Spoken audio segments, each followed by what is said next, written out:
RBK channel వీక్షిస్తున్న రైతు సోదరులందరికీ నా నమస్కారం అండి. నా పేరు పి మధువాణి, సీనియర్ శాస్త్రవేత్త, మృత్తికా శాస్త్ర విభాగం, ప్రాంతీయ వ్యవసాయ పరిశోధనా స్థానం లామ్ గుంటూరు నుండి వచ్చానండి. ఈరోజు మనం ముఖ్యంగా రైతు సోదరులందరూ పొలాల్లో నుంచి మట్టి నమూనాలు సేకరించి పరీక్షలు చేసిన తర్వాత నేల ఆరోగ్య పత్రము లేదా మట్టి పరీక్షా పత్రంగా రైతు సోదరులకు ఇవ్వబడుతుంది. ఈ పరీక్షా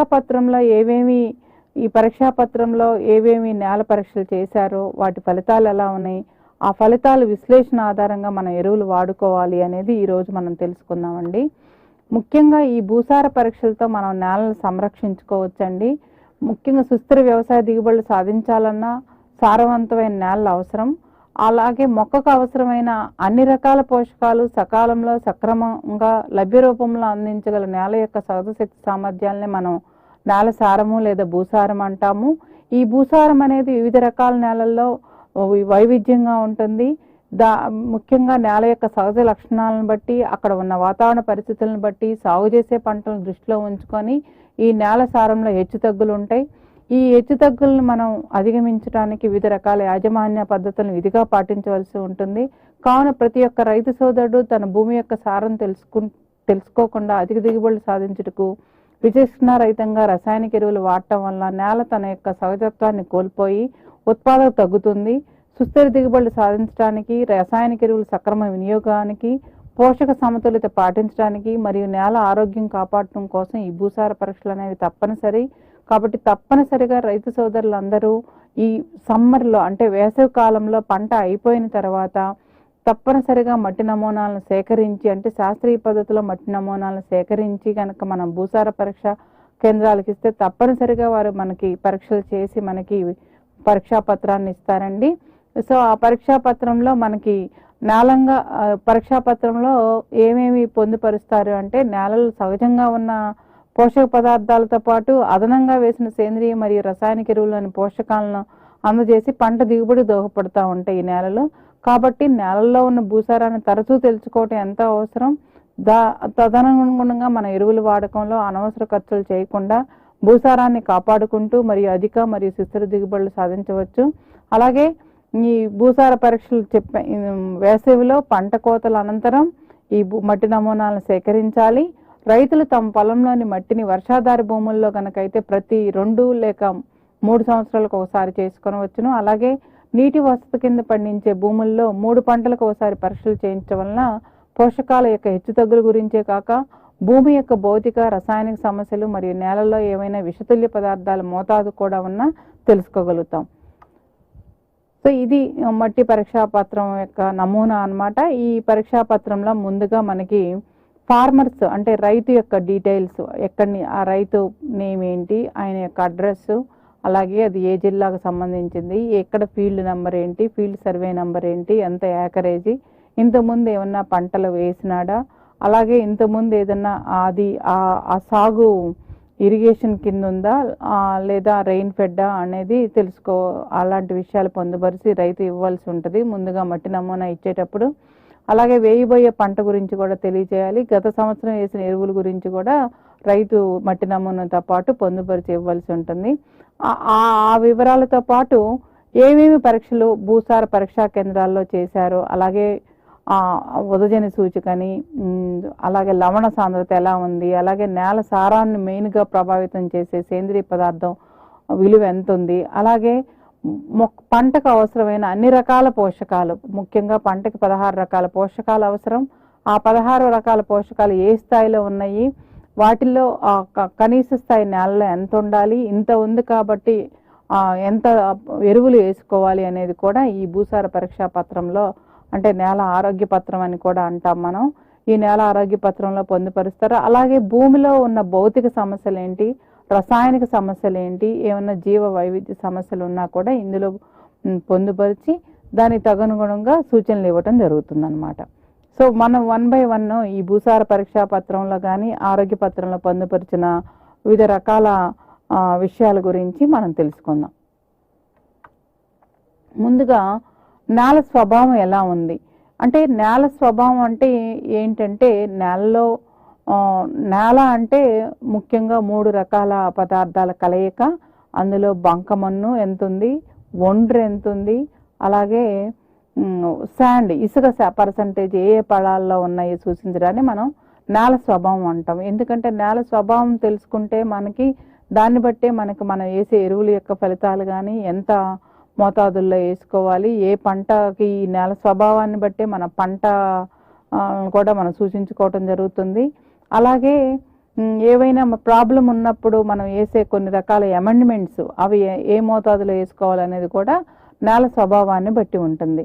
ఒండ్రు బంకమన్ను అధికంగా ఉన్న నేలల్లో ముఖ్యంగా ఈ నీటిని పోషకాలను నిల్వ ఉంచుకునే స్థాయి అధికంగా ఉంటుంది, కానీ మురుగునీరు పోయే పరిస్థితి ఉండదు. కాబట్టి మనం ఇటువంటి నేలల్లో మనం ముందుగా ఆ పంటను బట్టి తప్పకుండా మురుగునీరు బయటికి పోయే మార్గాలను కూడా మనం పొలం చుట్టూ ఏర్పాటు చేసుకోవాలి. అలాగే గాలి తక్కువగా ఉంటుంది కాబట్టి మనం కొన్ని రకాల ఇంటర్ కల్టివేషన్స్ అలా కొన్ని ఎక్కువ ఇంటర్ కల్టివేషన్స్ చేసుకోవటం వల్ల ఇటువంటి ప్రాబ్లమ్స్ని అధిగమించవచ్చు. అలాగే ఇసుక శాతం అధికంగా ఉన్న నేలల్లో గాలి ప్రసరణ బాగానే ఉంటుంది, కానీ పోషక నీటిని నిల్వ ఉంచుకునే గుణం తక్కువగా ఉంటుంది. కాబట్టి ముఖ్యంగా ఇటువంటి నేలల్లో మనం ఆర్గానిక్ మ్యాటర్ ఎక్కువగా వేయటము, అలాగే మనం వేసే ఎరువులని ఒకేసారి కాకుండా దపాలుగా వేసుకొని మనం ఎరువుల యొక్క ఎఫిషియన్సీని అంటే అది ఉపయోగపడే ఒక ఉపయోగాన్ని మనం బాగా పెంపొందించుకోవచ్చు.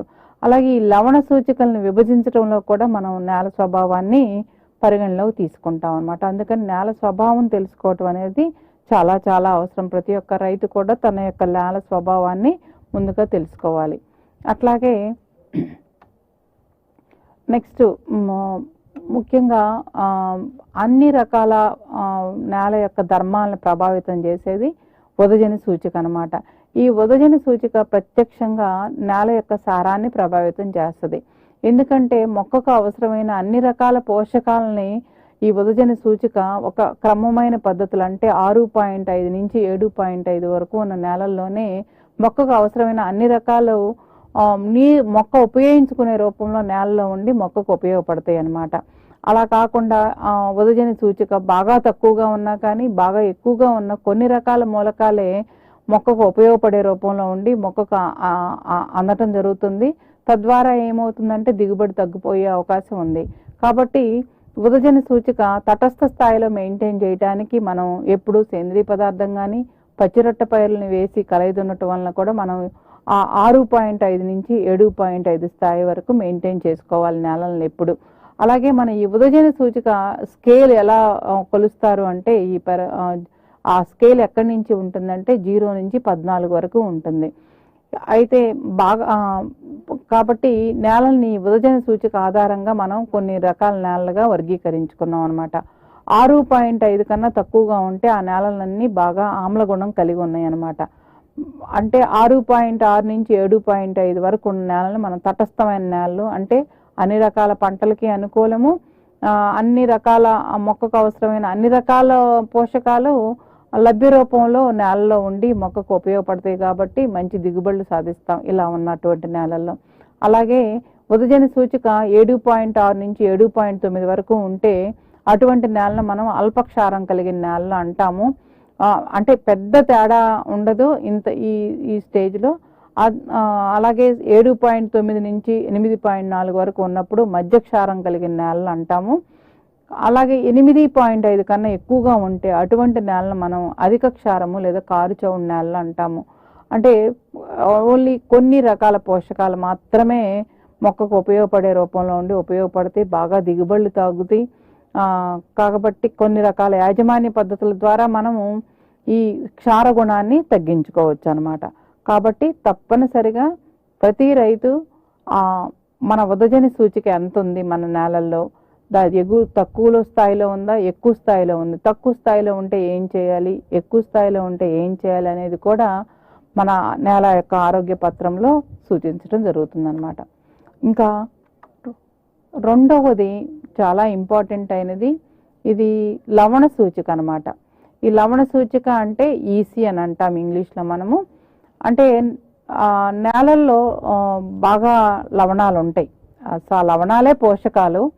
కాకపోతే ఈ లవణ స్థాయి అధికంగా ఉన్నప్పుడు కొన్ని ప్రాబ్లమ్స్ ఉన్నాయి. ఎందుకంటే లవణ స్థాయిలు అధికంగా ఉన్నప్పుడు నీరు ఉన్నప్పటికీ మొక్క తీసుకోలేదు. నేలల్లో నీరు తగినంత స్థాయిలో ఉన్నప్పటికీ ఈ లవణాలు ఒక పొరలాగా ఏర్పడి ఆ నీటిని గ్రహించాలి అంటే వేరు వ్యవస్థ బాగా ఎక్కువ ఎనర్జీని స్పెండ్ చేయాల్సి వస్తుంది. అలాగే ఆక్సిజన్ ఉన్నప్పటికీ వేర్లకి ఆక్సిజన్ అందదు. కాబట్టి కొన్ని రకాల విల్టింగ్ అంటే వడబడిపోయి నీరు ఉన్నప్పటికీ నీటిని గ్రహించుకోలేని శక్తి, అలాగే కొన్ని రకాల పోషకాలు అధిక మోతాదులో ఉండి కొన్ని రకాల ఇబ్బందులు కలిగిస్తూ ఉంటాయి పంటల్లో. కాబట్టి ఈ నేల సాంద్రత తెలుసుకోవటం అనేది చాలా అవసరం. సో ఈ నేల సాంద్రత వర్గీకరణ నేల స్వభావాన్ని బట్టి ఉంటుంది అనమాట. అంటే మనకున్న నేలల్లో ఉన్న బంకమన్ను, ఒండ్రు పరిమాణము, ఇసుక పరిమాణాన్ని బట్టి మనం ఇసుక పరిమాణం ఎక్కువగా ఉన్నటువంటి నేలను తేలిక నేలలు అంటాము. అలాగే ఒండ్రు, బంకమన్ను ఈక్వల్ ప్రపోర్షన్స్లో ఉన్నటువంటి నేలల్ని మధ్యస్థ నేలలు అంటాము. కొంచెం బంకమన్ను ఎక్కువగా ఉన్నటువంటి నేలని బరువు నేలలో అంటాం అనమాట. అలాగే ఈ లవణ పరిమాణము తేలికపాటి నేలలో 1 వరకు ఉందనుకోండి సామాన్యం అనమాట. అన్ని పంటల వరకు, అన్ని పంటలకు అనుకూలము.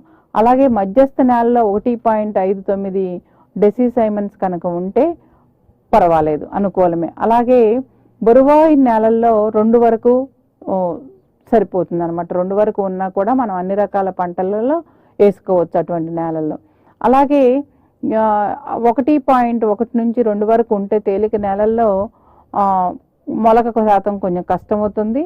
అదే ఈ లవణ పరిమాణం కొంచెం మధ్యస్థ నేలల్లో, బరువు నేలలో కొంచెం పెరిగిన అంటే 4 వరకు కొద్దిపాటి పాలచవుడు అంటాము, మొలక శాతం ఇబ్బంది అవుతుంది. అలాగే తేలికపాటి నేలల్లో 3 కంటే ఎక్కువ ఉంటే మనం ఏ పంట వేసుకోలేని పరిస్థితి. అలాగే మధ్యస్థ నేలలో 4.5 కన్నా ఎక్కువ ఉన్న, బరువు నేలలో 6 కంటే ఎక్కువగా ఉంటే చౌడు బాగా అంటే ఈ లవణాల శాతం బాగా అధికంగా ఉన్నట్టు అన్ని పైర్లు వేసుకోలేము. అలాగే మధ్యస్థంగా ఉన్నప్పుడు కొన్ని తట్టుకునేటటువంటి పైర్లు, ఆ పైర్లో కూడా తట్టుకునేటువంటి రకాలను కనుక మనం సెలెక్ట్ చేసుకొని నేల యొక్క స్వభావాన్ని బట్టి మనం వేసుకోవచ్చు అనమాట.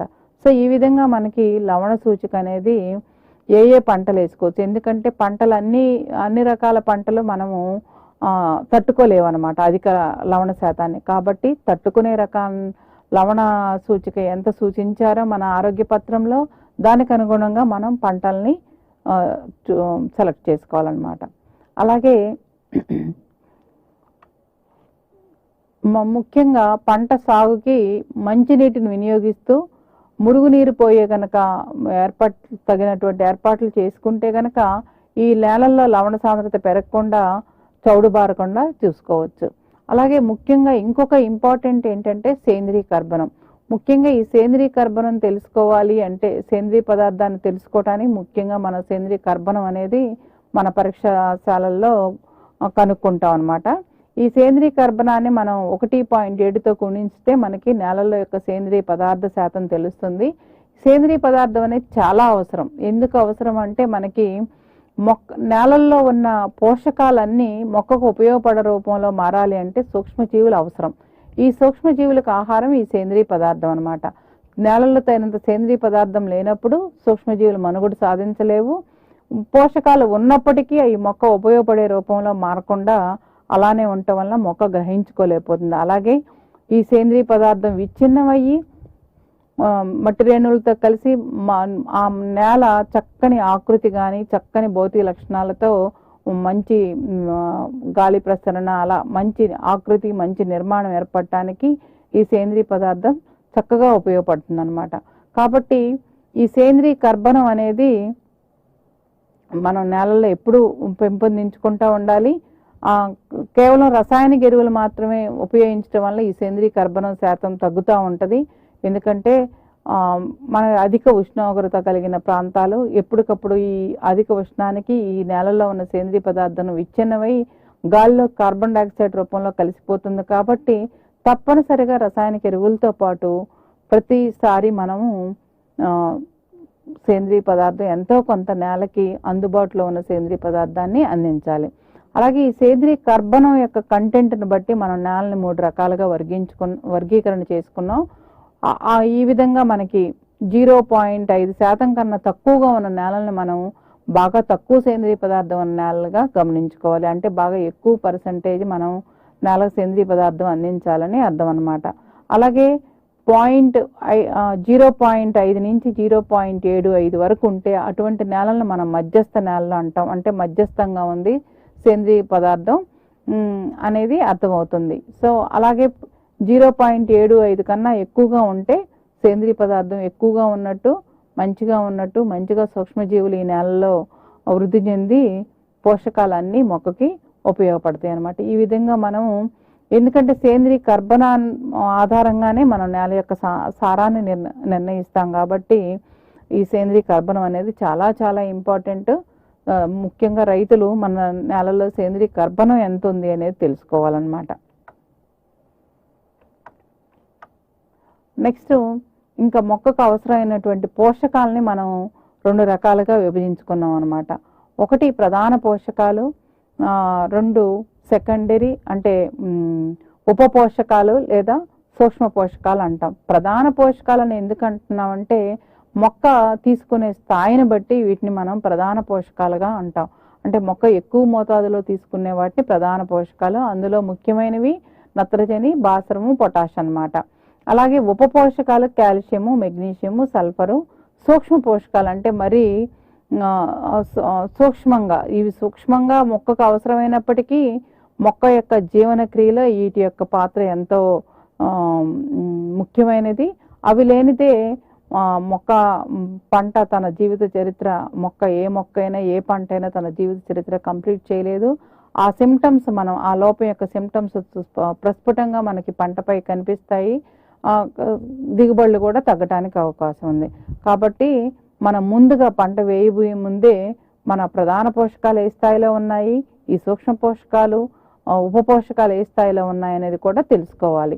అలాగే వాటి పోషక స్థాయిని బట్టి, నేలల్లో ఉన్న పోషక స్థాయిని బట్టి మన పరీక్షాశాలలో ఎస్టిమేట్ చేసినప్పుడు, ముఖ్యంగా నత్రజనిని టెస్ట్ చేసినప్పుడు 200 హెక్టేర్కి, ఒక హెక్టేర్కి 280 కేజీల కంటే తక్కువగా ఉంటే నేలల్లో నత్రజని తక్కువగా ఉన్నట్టు. అలాగే 280 కేజీల నుండి 560 కేజీల వరకు ఉంటే కనుక మధ్యస్థంగా ఉన్నట్టు. 560 కేజీల కన్నా ఎక్కువగా ఉంటే ఎక్కువగా ఉన్నట్టు. జనరల్గా మనం ప్రతి పంటకి, ప్రతి రైతు ప్రతి సీజన్లోనూ నత్రజని ఎరువులు వేస్తూ ఉంటాడు. కానీ నత్రజని వివిధ రకాలుగా భూమిలో వేసినప్పుడు నష్టం జరుగుతూ ఉంటుంది. కాబట్టి ముఖ్యంగా తక్కువ నుంచి మధ్యస్థ స్థాయిలో మనకి పరీక్షా పత్రాల్లో కనిపిస్తూ ఉంటుంది. పంటను బట్టి, నేలను స్వభావాన్ని బట్టి, వేసిన మోతాదులను బట్టి తక్కువ నుంచి మీడియం అంటే మధ్యస్థ స్థాయి వరకు ఉంటుంది. అలాగే భాస్వరం ఎరువు కూడా ప్రధానమైనది. ఈ భాస్వరం ఎరువుని మనం మొదట్లోనే సిఫార్సు చేసుకుంటాం ఆఖరి దుక్కిల్లో. ఈ భాస్వరం కూడా మనం ముఖ్యంగా 26 కేజీల కన్నా తక్కువగా ఉంటే హెక్టేర్కి వచ్చేసి తక్కువగా ఉన్నట్టు. 26 నుంచి 59 కేజీలుగా ఉంటే మధ్యస్థంగా ఉన్నట్టు. 59 పైన ఉంటే కనుక మనకి ఎక్కువగా ఉన్నట్టు సూచిస్తాం అన్నమాట.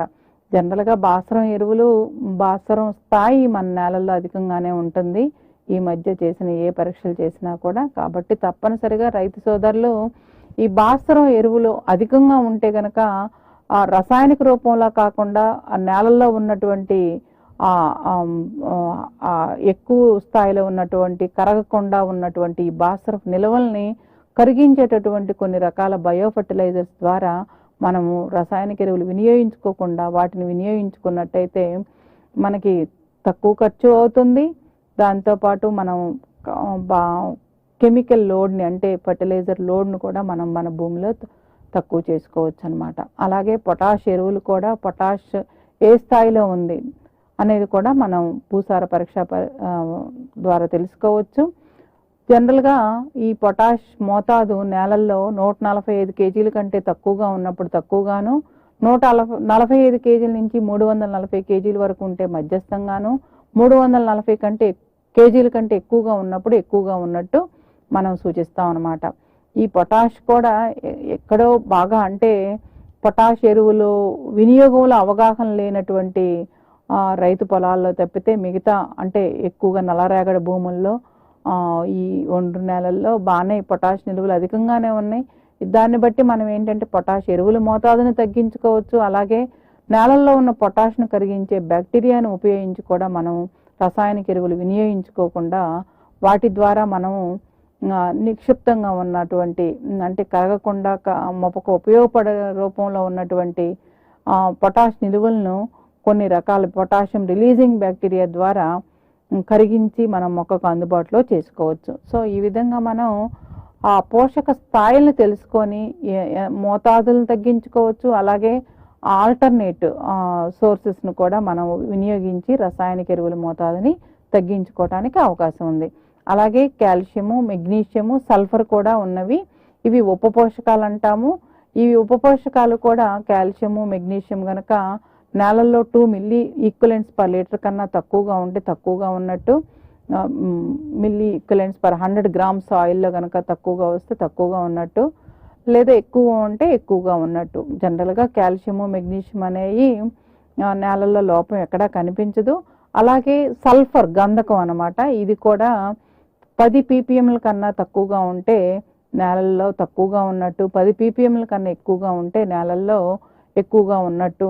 దాన్ని బట్టి మనం సల్ఫర్ ఎరువులను వేసుకోవాలా, లేదా ఏదన్నా కొన్ని రకాల భాస్వరం ఎరువులు, ఇప్పుడు సపోజ్ సల్ఫర్ గంధకం లోపం కనుక కనిపిస్తే మనం భాస్వరం ఎరువుకు వేసుకునేటప్పుడు డిఏపి బదులు మనం సింగిల్ సూపర్ ఫాస్ఫేట్ ఎరువును కనుక వేసుకున్నట్టయితే ఆ ఎరువు భాస్వరంతో పాటు కాల్షియము, మెగ్నీషియము, సల్ఫర్ అనే కాల్షియము, సల్ఫర్ ఈ 2 మూలకాలు కూడా నేలకు అందించిన వాళ్ళము అవుతాం అన్నమాట.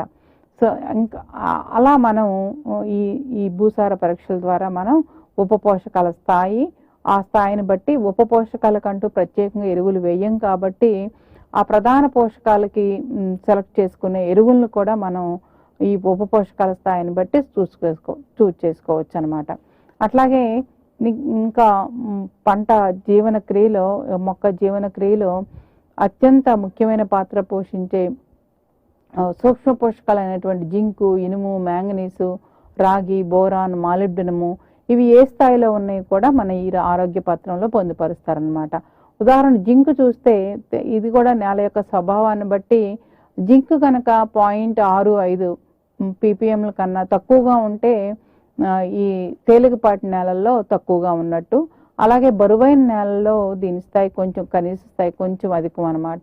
0.8 వరకు ఉంటే 0.8 ఉంటే ఓకే, అంతకంటే తక్కువగా ఉంటే తక్కువగా ఉన్నట్టు, ఎక్కువ 0.8 కన్నా పైన ఉంటే కనుక సరి అయిన స్థాయిలో ఉన్నట్టుగా మనం భావించవచ్చు.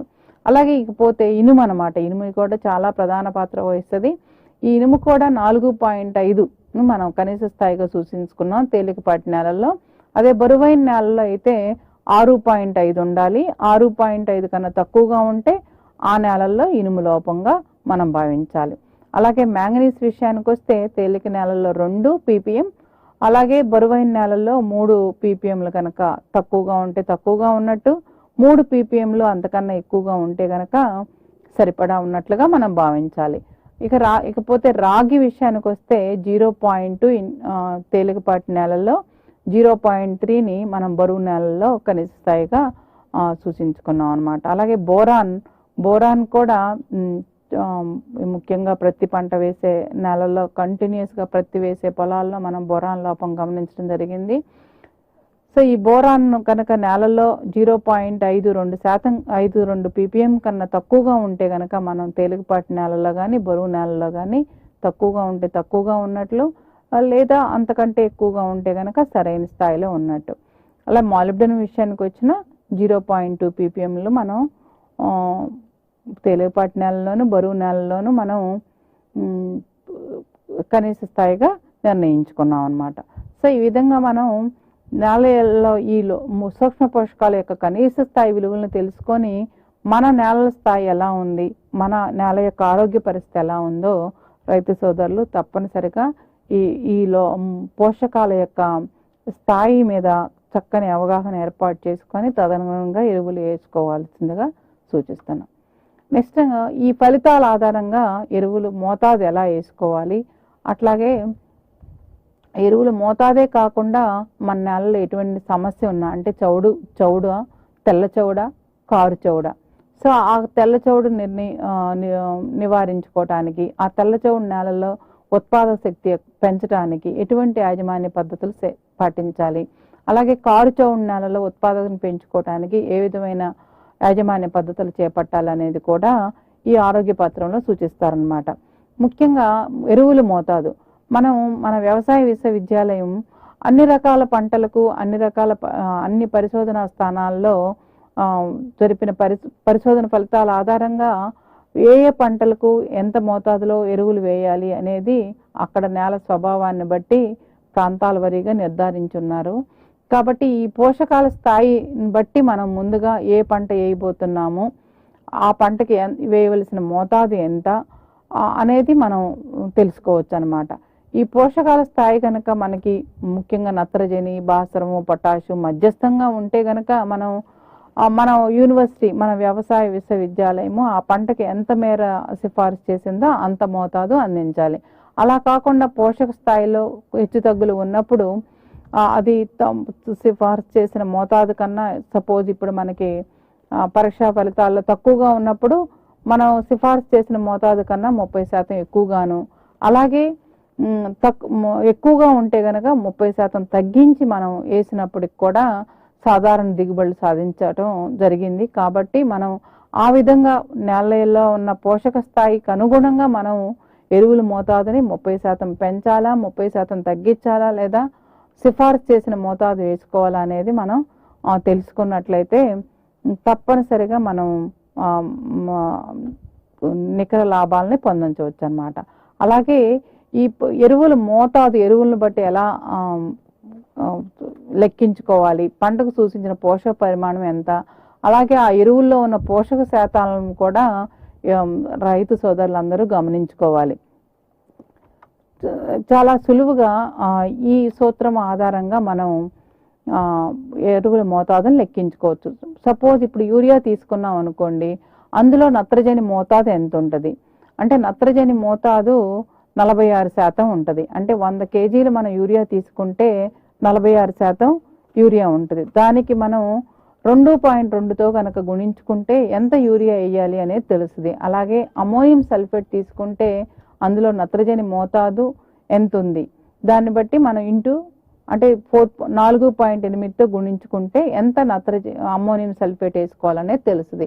అలాగే భాస్వరం ఎరువులకు వచ్చినప్పుడు సూపర్ ఫాస్ఫేట్, అందులో భాస్వరం మోతాదు 16% ఉంటుంది. సో ఆ 16ని మనం 6.3తో కనుక గుణించుకున్నట్టయితే ఎంత సూపర్ ఫాస్ఫేట్ ఎరువు వేసుకోవాలి, మనకి ఎంత మోతాదు అవసరం అనేది ఆ విధంగా మనము ఇక్కడ ఇచ్చిన ఫార్ములా ఆధారంగా వివిధ రకాల ఎరువుల్ని మనం సెలెక్ట్ చేసుకొని మనం లెక్కించుకోవచ్చు అన్నమాట.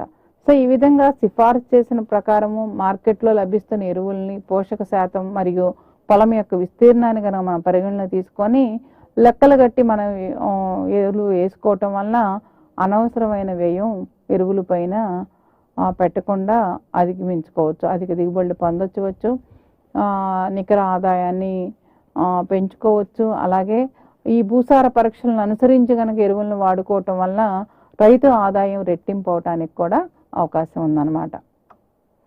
సో ఈ రసాయనిక ఎరువులతో ముఖ్యంగా సిఫారసు చేయటం, రసాయనిక ఎరువులతో పాటు సేంద్రియ ఎరువులను కూడా తప్పనిసరిగా రైతు సోదరులు వేసుకోవాలన్నమాట. ఎందుకంటే భూమి యొక్క భౌతిక, రసాయనిక, జీవధర్మాల పెరుగుపడి చక్కని పోషక పదార్థాలు మనం వేసిన రసాయనిక ఎరువుల యొక్క వినియోగం పెరగాలి, నేల యొక్క ఆరోగ్యాన్ని ఉంచుకోవాలి అంటే తప్పనిసరిగా రసాయన ఎరువులతో పాటు సేంద్రియ ఎరువులను కూడా వేసుకోవాలి. అలాగే సిఫారసు చేసిన ఈ ఎరువుల మోతాదులో 50 నుంచి 75% రసాయనిక ఎరువుల రూపంలోనూ, మిగిలిన 50 నుంచి 25% సేంద్రియ ఎరువుల రూపంలో, అంటే వివిధ రకాలుగా మనకి రకరకాలుగా లభ్యమవుతున్న సేంద్రియ ఎరువులు, పశువుల ఎరువులు కానీ, పచ్చిరొట్ట ఎరువులు కానీ, జీవన ఎరువుల రూపంలో కనుక వేసినట్టయితే మనం ఈ భూసారాన్ని పరిరక్షించుకోవచ్చు. అలాగే సమస్యాత్మక నేలల్లో కూడా మనం ఎరువులని సిఫారసు మోతాదును 25% కనుక అధికంగా వాడాలి. ఎందుకంటే చౌడు ఉన్న నేలల్లో లభ్యత తక్కువగా ఉంటుంది కాబట్టి సిఫారసు చేసిన మోతాదు కన్నా 20% అధికంగా పెంచి మనం ఎరువుల మోతాదుని పెంచడం వలన దిగుబడులు తగ్గకుండా చూసుకోవచ్చు. అలాగే సూక్ష్మధాతు లోపాలు వచ్చే అవకాశం ఎక్కువ కాబట్టి ఈ చౌడు నేలల్లో, సమస్యాత్మక నేలల్లో తప్పనిసరిగా పశువుల ఎరువులు కానీ, కంపోస్ట్ కానీ, పచ్చిరొట్ట ఎరువులు కానీ, సేంద్రియ ఎరువుల్ని ఎక్కువగా వాడాలి. అలాగే క్షారగుణం అధికంగా ఉన్న నేలల్లో ఎటువంటి రసాయనిక ఎరువులు వాడాలి అంటే ఆమ్ల గుణాన్ని కలిగించేటటువంటి urea, ammonium sulphate, super phosphate వంటి రసాయన ఎరువులను వాడాలి. అలాగే జీలుగు పంటను కనుక పండించి మనం నేలల్లో కలయి దున్నటం వలన ఈ అధిక క్షారగుణము లేదా కారు చౌడుని తగ్గించుకోవచ్చు. సో కారు చౌడు నేలల్లో ఎంత జిప్సం వేయాలి, కారు చౌడుని తగ్గించాలి అంటే ఆ చౌడు తగ్గించాలి, నేలల్లో ఉన్న సోడియం అధికంగా ఉన్న సోడియం తగ్గించి ఉదజన సూచికను తగ్గించుకోవాలి అంటే జిప్సం అనేది అంటే కెమికల్ అమెండ్మెంట్ అన్నమాట.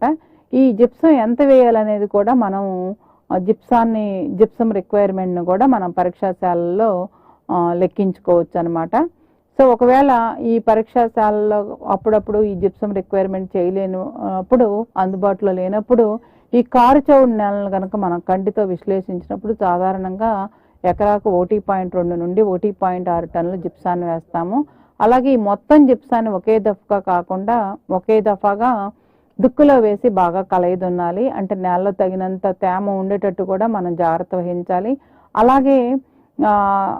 అలాగే ఆమ్లగుణం తీవ్రతను బట్టి కూడా మనం ఎంత లైమ్ వేయాలి అనేది కూడా మనం ఈ పరీక్షా పత్రంలో సూచిస్తారనమాట. లైమ్ రిక్వైర్మెంట్ను కూడా మనం ప్రయోగశాలలో లెక్కించి ఎంత లైమ్ వేయాలి అనేది కూడా మనం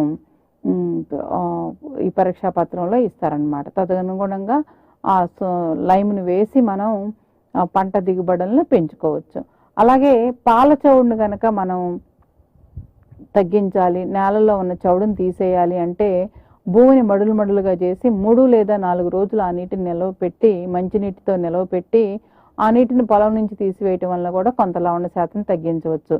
సో ఈ నేలల్లో జనరల్గా ఈ పాల చౌడు అధికంగా ఉన్నటువంటి నేలల్లో క్లోరైడ్స్, సల్ఫైడ్ తోటి కూడినటువంటి ఎరువుల్ని మనం వాడకుండా ఉంటే కొంతవరకు మంచిది.